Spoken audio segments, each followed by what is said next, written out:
Hello students, welcome to my channel. तो student, पिछली video में हमने किया था triangle law of vector addition. तो अब ये हमारा सेकंड मेथड है कि जब हमारे पास जो गिवन वेक्टर होंगे वो रैंडम वेक्टर होंगे, इट मीन्स दैट उनकी डायरेक्शन जो है वो क्या होगी, डिफरेंट होगी। तो यहाँ पे पहले हम ड्रा करते हैं कि हमारे पास ये दो वेक्टर्स हैं, एक है ए वेक्टर और दूसरा आ गया मेरे पास वी वेक्टर। तो बच्चों यहाँ पे दोनों वेक्टर्स क्या हैं, अलग अलग डायरेक्शन के हैं। क्लियर? तो अब देखो यहाँ पे parallelogram law of vector addition की पहले स्टेटमेंट पढ़ते हैं। उसमें देखो, if the two vectors are represented by the two adjacent sides of a parallelogram. तो बच्चों यहाँ पे सबसे पहले नंबर पे ना हम एक रफली एक पैरेललोग्राम ड्रा कर लेते हैं। ये हमने एक पैरेललोग्राम ड्रा की। अच्छा, अब बच्चों यहाँ पे देखो, मैं यहाँ पे एक नाम देता हूँ ओ ए, और ये आ गया आपके पास बी, और ये आ गया सी। ओके। अच्छा बच्चों, यहाँ पे जो यहाँ पे लिखा हुआ आपका एडजेसेंट साइड, मतलब जो दो वेक्टर होंगे वो आपके क्या होंगे, पैरेललोग्राम के बीच में एडजेसेंट साइड्स होंगी। तो एडजेसेंट कौन सी साइड होती है, एक तो ये वाली और एक ये वाली साइड होगी आपके पास एडजेसेंट साइड। तो अच्छा, अब यहाँ पे हम इसकी डायग्राम पहले बनाते हैं। हमने दो वेक्टर्स को ड्रा करना है, okay, be the adjacent sides of a parallelogram. तो लेट अस सपोज कि हम यहाँ पे ये एक वेक्टर ड्रा करते हैं, ए वेक्टर। दूसरा एडजेसेंट साइड हमारे पास कौन सी आ जाएगी, ये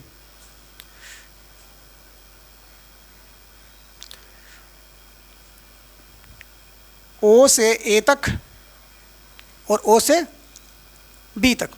तो ये हमारे पास आ गया बी वेक्टर।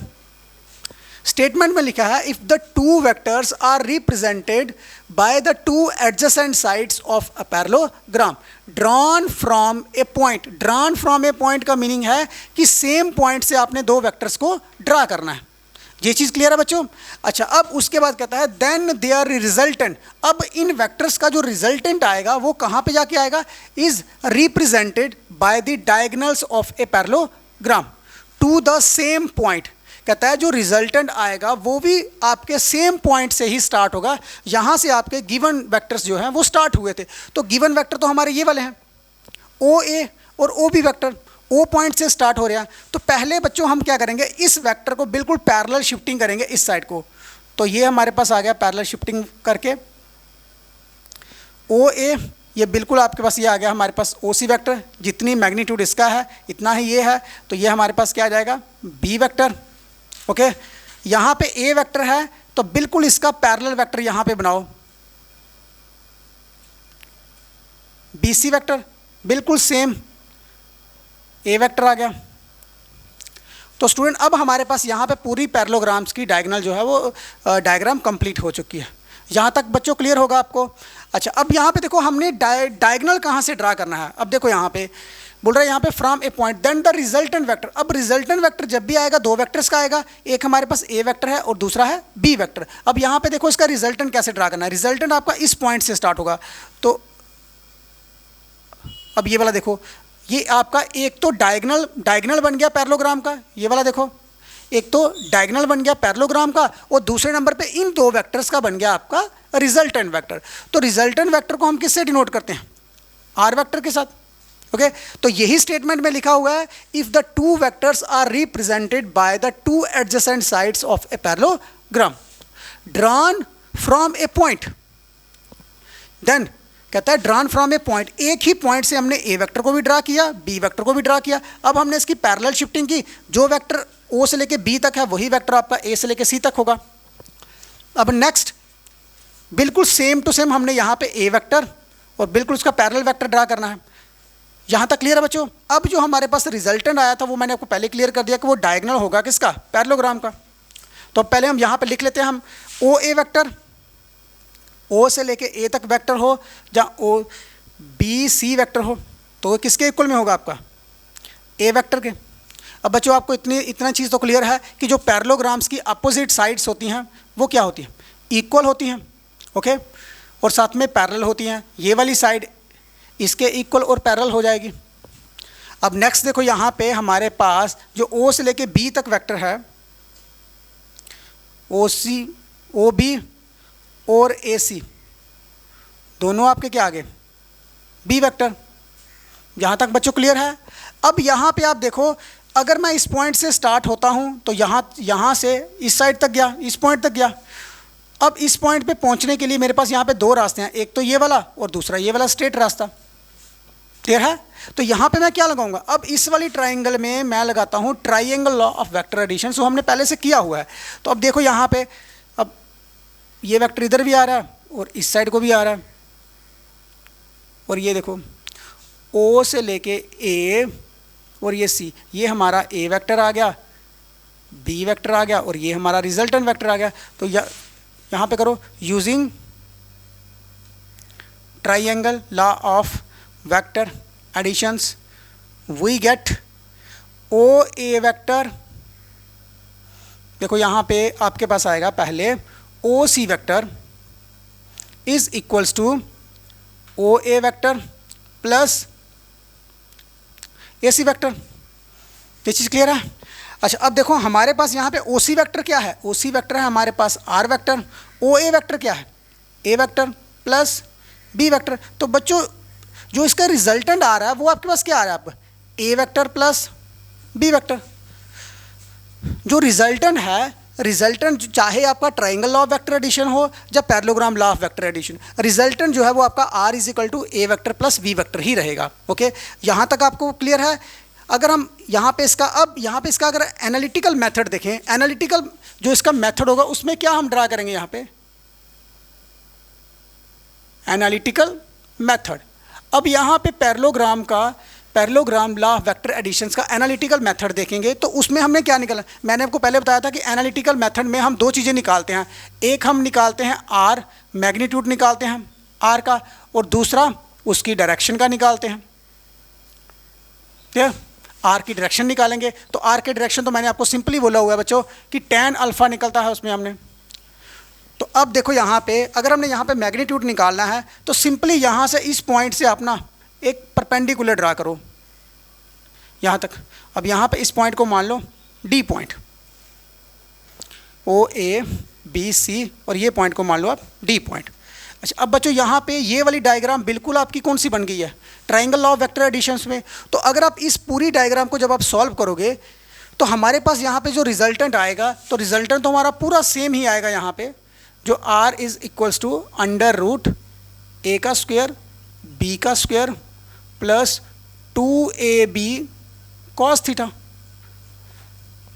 ये तो रिजल्टेंट तो आपका इसमें भी सेम ही आएगा, क्योंकि आप ये वाली डायग्राम जो ट्राइंगल है, जब आप इसको सॉल्व करोगे तो आर का रिजल्ट जो है वही आएगा जो ट्राइंगल में आया था। ओके, तो अब यहाँ पे जब आप इसका डायरेक्शन निकालोगे तो डायरेक्शन के लिए मैंने आपको बोला था बच्चों यहाँ पे आपने अल्फ़ा रखना है।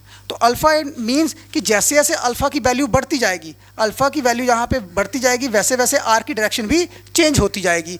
तो जो आपने यहाँ पे triangle law of vector additions में निकाला था वही आपका यहाँ पे आ जाएगा कि tan अल्फ़ा जो है वो किसके इक्वल में होगा, आपका एक होगा आपके पास b sine theta upon a plus b cos theta. तो बच्चों ये जो डायरेक्शन है ये भी आपकी एज इट इज़ वैसे ही निकलेगी जैसे आपने ट्राइंगल में निकाली थी। ओके, b कॉस थीटा, ये चीज़ क्लियर है? डायरेक्शन और अल्फ़ा जो है वो उसका क्या निकलेगा, सेम ही निकलेगा जैसे आपका triangle law of vector addition में निकला था।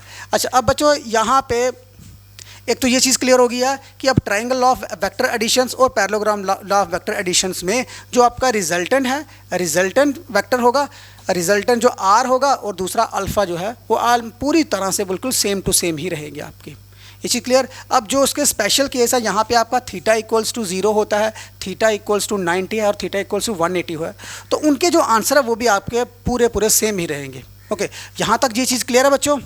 अच्छा, अब उसके बाद नेक्स्ट देखो यहाँ पे फॉर एग्जांपल